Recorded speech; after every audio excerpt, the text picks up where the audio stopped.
Alright, good morning, Miss Hawkins class. So today's chapter of Pinocchio is chapter 10, and it's called The Island of Busy Bees. The crowd needn't have worried. Made of wood as he was, Pinocchio floated along quite nicely. He could not, however, find his quite unwooden father. Pinocchio searched the waves all night long, and what a horrible night it was. It was raining so hard he could barely see, and thunder and lightning filled the frightening sky. Finally, at dawn, Pinocchio spotted something on the horizon, a long stretch of sand in the middle of the sea. It was an island. He was saved. He was getting too tired to swim or even float much farther, but thankfully a big wave picked him up and dumped him roughly onto the shore. For a while the stunned puppet sat on the sand and looked out over the water to see if he could catch sight of Geppetto or any other boat. But there was nothing. Looking around, Pinocchio was brimming with questions. What was the name of the island? What kind of people lived there? Were they friendly? But there was no one he could ask.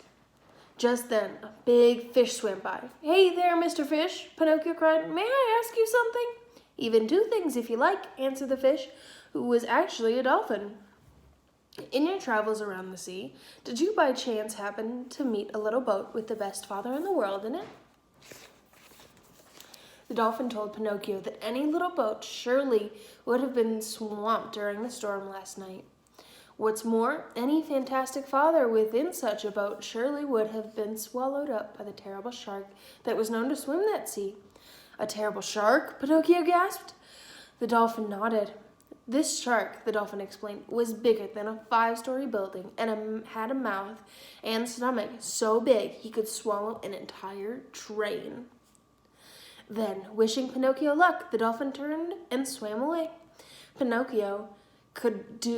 Before Pinocchio could do anything else, he had to find some food. He walked inland and finally arrived at a small town called the Land of Busy Bees. Unlike the city of simpletons, the streets of this town were positively filled with people working.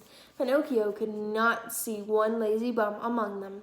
He felt a little out of place, but he also felt incredibly hungry, and the way he saw it, he could either work or beg for some food.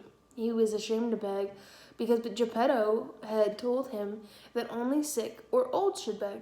Geppetto said that all others should earn their keep. When an old man passed by, however, pushing 2 heavy carts with obvious difficulty, Pinocchio asked if he could have a penny for some food. "I'll give you 2 pennies, the man replied, "if you help me pull these carts." Pinocchio was deeply offended. Do you think me a donkey?" he asked. "I think you a proud, silly boy," the old man said.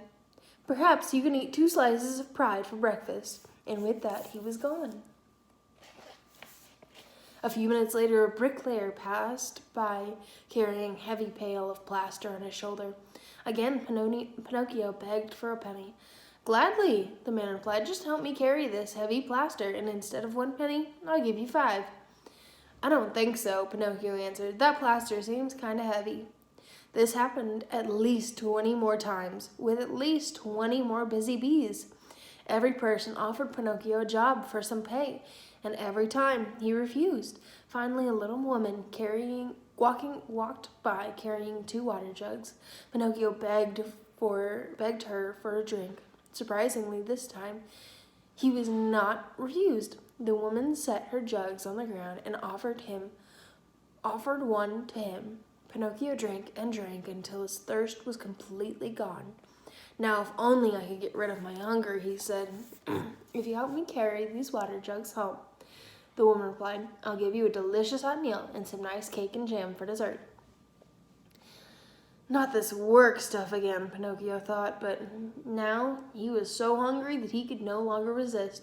He agreed to take the job and help the woman carry her water jugs home.